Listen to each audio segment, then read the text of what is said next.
Hello everyone. We know that in the redox titration, with the addition of titrant and the progress of reaction, the concentration of oxidation state and the reduction state of reactants in the system change gradually. The potential of the system varies accordingly. The change of the system potential E with the addition of titrant can be represented by the redox titration curve. So today, we will learn to construct redox titration curve. We take an example of redox titration involving two reversible electric couples to illustrate the basic idea of use Lenzner equation to calculate the titration curve. In 1 mole per liter sulfuric acid, 0.1 mole per liter cerium-4 solution is used to titrate 20 ml iron 2 solution of the same concentration. Under these conditions, the two reversible couples, named cerium-4, cerium-3, and iron 3, iron 2, are known to have half reaction and conditional potentials shown below.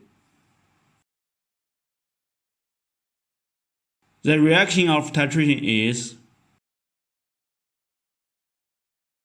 before titration, the system only contains 0.1 mole per liter iron 2. Due to the existence of oxygen in the air, there must be a very small amount of iron 3 in the solution. But because of its unknown concentration, it's impossible to calculate the potential of the system. Once the titration begins, there will be two electrical couples of iron 3, iron 2, and cerium-4, cerium-3 in the system. The separate Lenzner equations can be used to calculate the potential of the system. At any time in titration process, when the system reaches equilibrium, the electrode potential E is fixed. Therefore, no matter which formula mentioned above is used, the calculation results should be the same.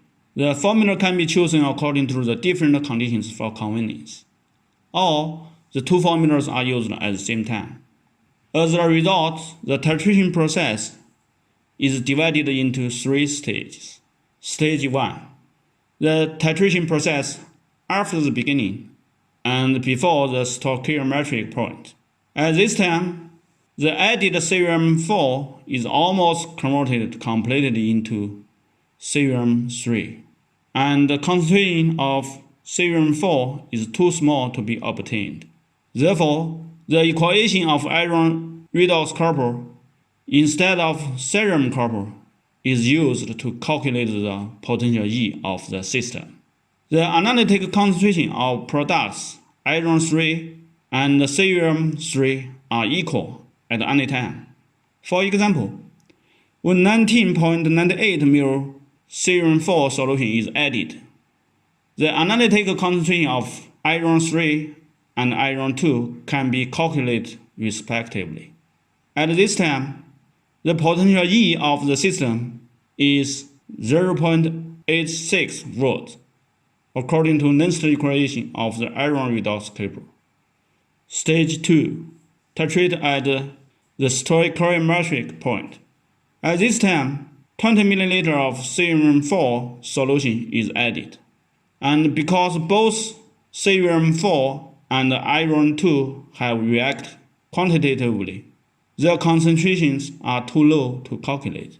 Therefore, the potential E of the system could not be obtained by using a Lenzner equation of cerium redox couple or iron redox couple alone. So it's considered to combine these two equations. The calculation formula can be obtained by adding these two equations. At the stoichiometric point, the concentrations of products are still the same. That is, concentration of cerium-3 equal concentration of iron 3.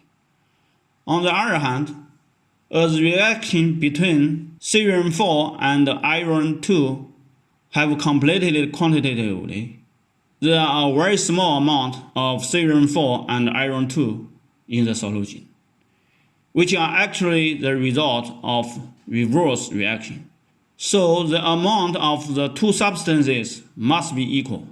That is, concentration of cerium 4 equal concentration of iron 2.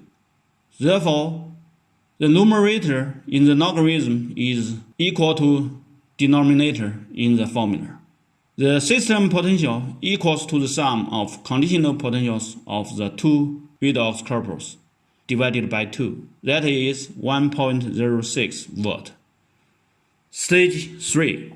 Titration after the stoichiometric point. At this moment, cerium 4 is excessive. All iron 2 in solution is almost oxidized to iron 3. Concentration of iron 2 is too small to calculate.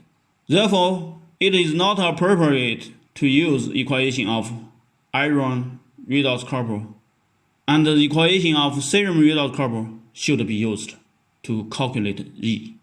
For example, when 20.02 milliliter cerium 4 is added, that is, cerium 4 is 0.1% excessive.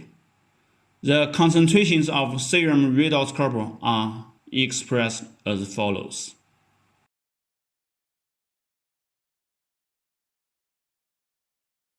The potential of the system is calculated to be equal to 1.26 volt. The E value corresponding to the different percentage of volume of added cerium 4 solution is calculated and listed in the table.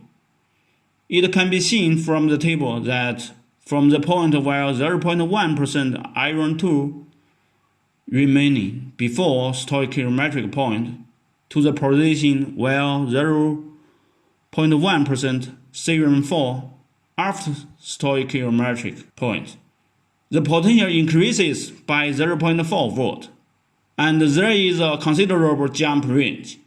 The titration curve of the system is plotted according to the data in Table 1. Because the concentration ratio of oxidation species to reduction species of involved redox couple varies, especially the dramatic change near the stoichiometric point, the electrode potential E of the system will change accordingly.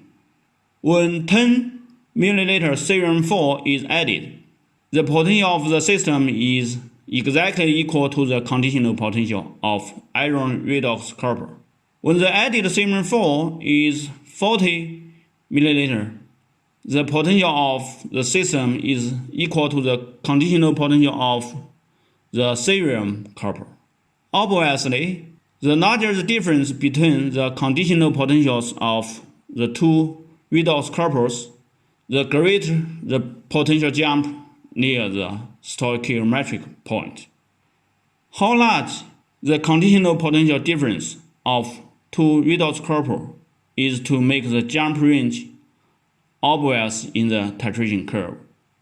Generally, when the potential difference is larger than 0.2 volt, there will be a clear jump. If the potential difference is between 0.2 and 0.4 volt, the endpoint can be indicated by potentiometric method. If the potential difference is larger than 0.4 volt, indicator as well as the potentiometric method can be used for showing the endpoint. Up to now, we have learned 3 titration methods: acid-base titration, complex symmetric titration, and redox titration. Please think about the difference between these 3 titration curves. Briefly discuss the commonalities and characteristics, as well as the factors that influence the titration jump. Okay, that's all for today. See you next time.